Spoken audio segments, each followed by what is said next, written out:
நம்ம கிராமத்துல இப்படி பிரச்சனை இருந்துட்டே இருக்குது. என்ன தீர்வு? நம்ம ஜாதியா இருக்கிறோம். எத்தனை தலைக்கட்டு இருக்கும் நம்ம இதுல? 1000 வீடு இருக்கு. 1000 வீடுனா எத்தனை மக்கள் இருப்பாங்க?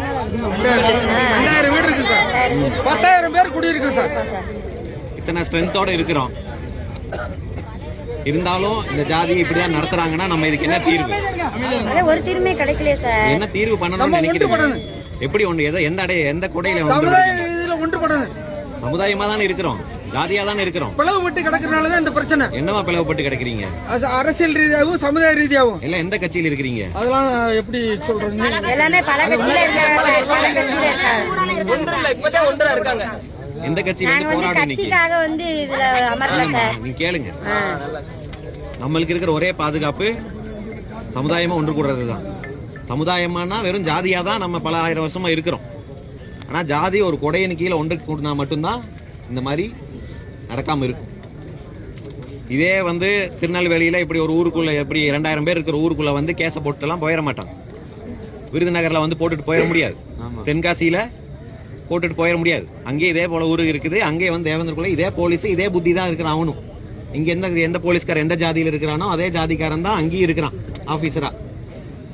ஆனா அவனால அங்கெல்லாம் வந்து அப்படி வாலாட்ட முடியாது. நினைச்ச நேரத்துல புடிச்சிட்டு போய் உடைக்க முடியாது. ஆனா சிவகங்கையில திருப்பி நடக்குது. ஒரே ஜாதிக்காரனை போலீஸ்ல இன்ஸ்பெக்டரா எல்லாம் ஒரு ஃபோர்ஸ் ஃபுல்லாவே ஒரே ஜாதியா இருந்தா எப்படி? அது போன மாசம் போன வருஷம் சார் காரணம் மெயின் காரணம் அதான் சார். போன வருஷம் ஒரே ஜாதி 2025 செப்டம்பர் மாசத்துல டாக்டர் ஐயா அவர்கள் வந்து இந்த மாதிரி சிவகங்கை மாவட்டத்துல எல்லா ஸ்டேஷன்லயும் 90% போலீஸ் ஒரே ஜாதியை சேர்ந்தவர்களா இருக்கிறாங்கன்னு லெட்டர் எழுதினார் டிஐஜி பதில் கொடுக்கிறாரு. நாங்க அப்படி ஜாதி பார்த்தெல்லாம் போலீஸ்ல வைக்கல, எல்லா ஜாதிக்கும் சமமான வாய்ப்பு தரோம், யாருக்கு எங்க போஸ்டிங் வேணுமோ அங்க கொடுத்துறோம். அப்ப அந்த ஜாதிக்காரனுக்கெல்லாம் எங்க போஸ்டிங் வேணுமோ அவன் ஊர்ல அவன் ஜாதியா இருக்கிற இடத்துல கொடுத்துட்டு நம்ம ஆளுங்களை எங்கேயோ காணாத இடத்துக்கு விழுப்புரத்துக்கோ திருச்சிக்கு மேலேயோ இங்க அனுப்பிச்சு விட்டுறாங்க. நம்ம ஆளுங்க போலீஸ்ல இருக்கிறாங்கல்ல, எங்கே போடுறாங்க? ஏன் சிவகங்கையில ஏன் இல்ல, ராமநாதபுரத்துல ஏன் இல்ல? அப்படின்னா இதுக்கெல்லாம் நம்ம அரசியலா பல கட்சியில் இருந்து எந்த கட்சியும் வராது. எம்எல்ஏ வந்தாங்க, வந்து உங்களை அந்த மூலையில உட்காருங்கம்பாங்க. அங்க உட்காண்டீங்கன்னா நாளைக்கு அந்த பக்கம் உட்காந்து பந்தல போட்டு மறைச்சிடுவாங்க. நீங்க பாட்டுல உட்காருவீங்க. இப்படிதான் பல பேர் 1 வருஷம் நடந்த போராட்டம் இருக்குது. உடலை வாங்காம 1 வருஷம் நடந்த போராட்டம் எல்லாம் சமீபத்தில் நடந்த போராட்டம் எல்லாம் இருக்குது. இன்னைக்கு கூட இந்த ரோட மறிச்சிருக்கீங்க, வேற ஒரு பிரச்சனை இல்ல, எல்லாரும் வழி மாறி போக விட்டாங்க. அப்படி போயிட்டு தான் இருக்கிறாங்க. எல்லாத்துக்கும் அவங்களோட இயல்பு வாழ்க்கை யாருக்கும் பாதிக்கல. அதனாலதான் எஸ்பியும் பார்க்காம போறாரு. அவங்க அங்க உட்காரட்டுமா, பந்தல போட்டு உட்காரட்டும். எத்தனை நாள் உட்காருவாங்க வேலையை விட்டுட்டு? எத்தனை நாள் உட்கார முடியும்? நம்மளும் வேலைக்கு போனோம், நம்மளுக்கும் இது இருக்குது. அப்ப இவங்க எத்தனை நாள் உட்காருவாங்க? 1 மாசம் உட்காருவாங்களா, 2 மாசம் உட்காருவாங்களா? அதுக்கப்புறம் கூட்டம் கொஞ்சம் கொஞ்சமா கரையும், போய் விட்டுலாம் அப்படின்னு நினைக்கிறாங்க. இதே மாதிரிதான் சங்கரங்கோயில் வடக்குப்புத்தூர், சங்கரங்கோயில்ல வடக்குப்புத்தூர்னு ஒரு ஊரு, முருகன் ஒரு வேன் டிரைவர் வேனை இடிக்கிறாரு. இடிச்சதுக்கு அப்பவே 3 போலீஸ்காரங்க வண்டிக்குள்ள ஏறாங்க, கழுத்துல மிதிச்சு சாவடிச்சிட்டாங்க. அரெஸ்ட் எல்லாம் பண்ணல, அங்கேயே வண்டி இடிச்ச இடத்துல இடிச்சு சாவடிச்சிட்டாங்க. அந்த 3 பேரை சஸ்பெண்ட் கூட பண்ணல. அந்த 3 போலீஸ் பேருக்காரன்னு ஒரே ஜாதியை சேர்ந்தவன் தான். இங்க கூட்டிட்டு போனாங்களா அதே ஜாதி சேர்ந்தவனுக்கு தான் அவனுக்கு.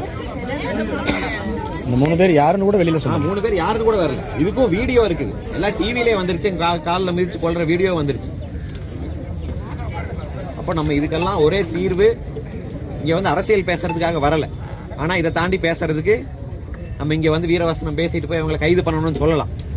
இது வரைக்கும் இந்த ஆட்சியில மட்டும் 25 பேர் போலீஸ்காரங்க கூட்டிட்டு போய் அடிச்சு கொலை பண்ணிருக்காங்க. ஒன்னு எத்தனை 2-3 சிபிஐக்கு மாத்தினாங்க, ஒரு 7-8 சிபிசிஐடிக்கு மாத்தினாங்க. மீதி இருக்கிறதெல்லாம் ஜுடிஷியல் நீதிபதியுடைய ஆய்வு செய்வாருன்னு மாத்திட்டாங்க. நம்ம போராட்டத்தோட வலிமையை பொறுத்து ரொம்ப பெரிய போராட்டம் தமிழ்நாடு முழுக்க பேசினா சிபிஐ, ஓரளவுக்கு அந்த ஊர் மட்டும் போராடினா சிபிசிஐடி, பெருசா போராடாம வெறும் கொஞ்சம் சமூக வலைத்தங்களை மட்டும் எழுதுனா நீதிபதி. இதுதான் அவங்க அளவு. இதெல்லாம் ஏதோ கிணத்துல தூக்கி போடுற மாதிரி சிபிசிஐடிக்கு மாத்திட்டோம். சிபிஐயோ சிபிசிஐடியோ போலீஸோ எல்லாரும் ஒரே அமைச்சர் கீழே ஒரே ஆட்கள் கீழே தான் பணி செய்யுது. அதனால சிபிசிஐடிக்கு மாத்துறதுனால எந்த பணியும் கிடையாது.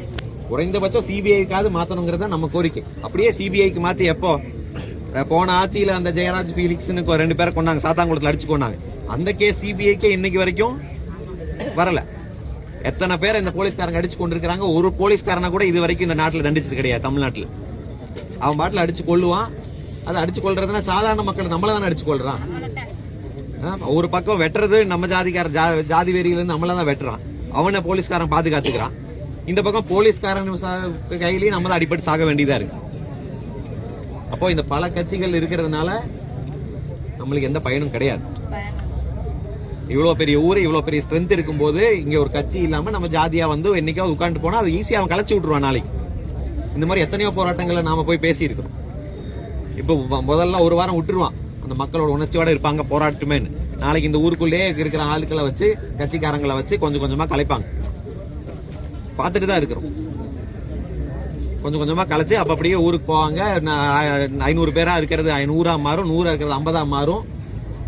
கடைசி வரைக்கும் அந்த போலீஸ்காரன் என்ன சஸ்பெண்ட் தான் பண்ணுவானே தவிர அவன் மேல எஃப்ஐஆர் போடுறதுக்கு வரவே மாட்டான். இப்படி ஒரு கொலை நடந்திருக்குது, தமிழ்நாடு முழுக்க பேசப்படுது. ஒரு எஸ்பி ஒரு டிஎஸ்பியோ ஒரு அரசனுடைய உயர் அதிகாரியோ ஒரு அறிக்கை கூட விடல. அந்த அளவுக்கு தாழ்வா நினைச்சிட்டு இருக்கிறான். ஒரு அறிக்கை விடுறதுக்கு என்ன, ஒரு எஸ்பி வந்து பேசுறதுக்கு என்ன நடந்துச்சுன்னு சொல்றதுக்கு என்ன, ஊடகத்துக்காவது ஒரு விளக்கம் கொடுக்கணும்ல, இப்படிதான் நடந்துச்சுங்கிறதுக்கு. பொய்யுக்கு மேல பொய். பாலத்துல இருந்து குதிச்சாங்கிறான். ஒரு இறந்தவன் மேல ஒரு மரியாதை இல்லாம பாலத்துல இருந்து குதிச்சு. உண்மையில நாங்க இப்ப அங்க மதுரை ஜிஹெச்சுக்கு போயிட்டு தான் வரோம். அதாவது என்ன ஆகணும், மருத்துவ ரீதி என்ன ஆகும்னா, கால் உடஞ்சா ஃபேட் எம்பாலிசம்னு ஆகும். அதாவது அந்த கொழுப்பு வந்து ரத்த குழாயில் ஏறி நெஞ்சில போய் அடைப்பு ஏற்படும். இது கால் உடைச்சா இல்ல, கால் போலீஸ்காரன் உடைச்சா கிடையாது, நம்மளே கீழே விழுந்தாலும் நடக்கும். அப்படி இவங்க காலை மட்டும் உடைக்கணும்னு நினைச்சிருக்காங்க. கால் உடைப்புல அது அந்த பையனுக்கு ஃபேட் எம்பாலிசம் ஆகி மூச்சு திணறல் வந்து இறந்துருக்கு. இதான் நடந்திருக்கு. அதாவது கால் வந்து எந்த அளவுக்குன்னா அது ஒரு எலும்பு இப்படி ஒரு பீஸா உடைஞ்சாலும் அப்படி நடக்காது. அது பல பீஸா உடைஞ்சாதான் அந்த மாதிரி ஃபேட் எம்பாலிசம்ங்கிறது நடக்கும். அப்படிதான் ஆகாஷுக்கு நடந்திருக்கு. அப்படிதான் அவனோட உயிர் போயிருக்கு. அப்போ அவ கால் உடைக்கிறதுனால என்ன குற்றத்தை குறைச்சிருவாங்கன்னு போலீஸ் நினைக்கிறாங்களா? இப்படி காலை உடைச்சு கையை உடைச்சு எத்தனை குற்றவாளிகளை தடுத்திருக்காங்க. நம்ம ஜாதியை கொலை பண்ண 10 கொலை 20 கொலை பண்ணாவளே இன்னைக்கு போலீஸ் பாதுகாப்போட ரீல்ஸ் போட்டு சுத்திட்டு இருக்கிறான். நீங்க பாத்திருப்பீங்க. அவனுங்கள தலைவர் ஆயிடுறானுங்க. கொலை பண்ணுனா தலைவர் சுத்திட்டு இருக்காங்க. போலீஸ் அவனுக்கு பாதுகாப்பு, பின்னாடியே துப்பாக்கி பிடிச்சிட்டு போலீஸ் பாதுகாப்புல சுத்திட்டு இருக்கிறான். அவன் கையை காலெல்லாம் ஏன் உடைக்க முடியல? ஏன் என்கவுண்டர்ல ஏன் இந்த மாதிரி சின்ன சின்ன கேஸ்? அவன் வந்து சின்ன கேஸ் பெரிய கேஸ் எல்லாம் கிடையாது. நம்ம பையன் எப்ப சிக்குவான்னு பாத்துட்டு இருக்கிறான். சிக்கினான்னா தூக்கிட்டு போய் எந்த கேஸ்னாலும் கிடையாது, இவன் காலை உடைச்சு விட்டுருவான். அப்பதான் இந்த கிராமத்தை அடக்க முடியும். இவனுங்களை இப்படியே வச்சிருக்கணும். ஒண்ணு கஞ்சா போட்டு நீ குடிச்சிட்டு படு, இல்லைன்னா வேற எதுவும் பண்ணாது, மேலையெல்லாம் வரக்கூடாதுங்கிறது நோக்கத்துல தான் இதெல்லாம் நடக்குது. இதுக்கெல்லாம் நம்ம தான் தீர்வு கண்டுபிடிச்சோம். வேற யாரும் வந்து தீர்வெல்லாம் தேட மாட்டாங்க. நீங்க சும்மா இங்க உட்கார்றதுனால எஃப்ஐஆர் போடுங்கிறதுனால எஃப்ஐஆர் அழுத்தம் கொடுப்போம். எல்லாரும் ஒன்று சேர்ந்து நிற்போம். இங்க எஃப்ஐஆர் போடணும், அந்த இழந்த குடும்பத்துக்கு வந்து இழப்பீடு தரணும். ஆனால் நிரந்தர தீர்வு ஒன்று பார்க்கும்போது இது என்னன்னு நான் சொன்னதுல உங்களுக்கு புரிஞ்சிருக்கும். அதை தான் நீங்க யோசிச்சு அதற்கானதான் நகர்வுகள் இருக்கணுமே தவிர வெறும் இந்த கேஸ் மட்டும் இது என்ன இன்னைக்கு உங்க ஊரில் நடந்திருக்குது. 25 பேர் இந்த 3 வருஷம் நடந்திருக்குதுன்னா அதுல 10 பேர் நம்ம ஜாதியை சார்ந்தவன் தான் இருப்பான். நாளைக்கு வேற ஊர்ல, இந்த ஊர்ல நீங்க இந்த பிரச்சனை முடிஞ்சிச்சுன்னா நாளைக்கு வேற ஊர்ல வேற ஒரு பையன் அவங்க அம்மாக்கும் அவங்க தங்கச்சிக்கும் அப்பாக்கும் போய் இரங்கல் சொல்ல வேண்டியதா இருக்கும். நாம போய் அப்ப இது தொடர் கதையா நடந்துட்டு இருக்க கூடாது. தமிழ்நாடு இங்க மட்டும் இதுக்கு மட்டும் தீர்வு இல்லை. இந்த மாதிரி போராட்டங்கள் இதுக்கு மட்டும் தீர்வு இல்லை. ஒட்டுமொத்த தமிழ்நாட்டில் இன்னைக்கு நான் தேவேந்திர குல வேளாளர் ஒரு பையன் மேல இனிமேல் கை வைக்க கூடாதுங்கிற ஒரு நிலையை உருவாக்கணும்.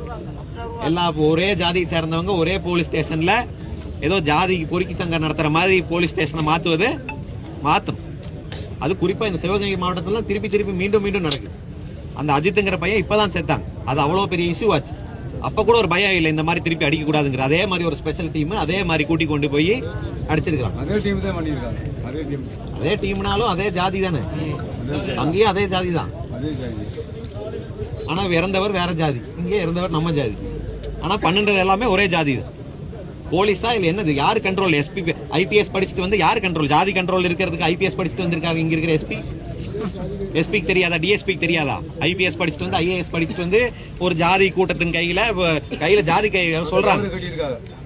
கான்ஸ்டபிளா இருக்கிறவங்க, சிறப்பு படையில இருக்கிறவங்க கையில ஜாதி கயிறு கட்டிட்டு இருக்காங்க.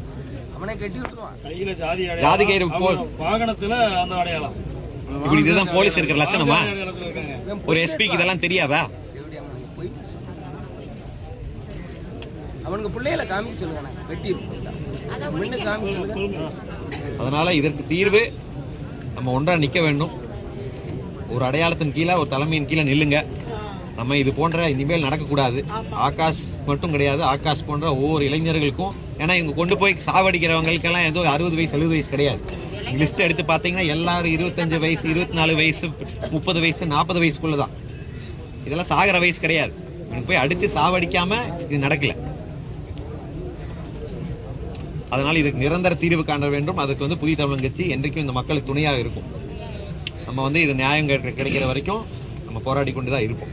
என்னைக்கும் நாங்கள் உங்க கூட இருப்போம்.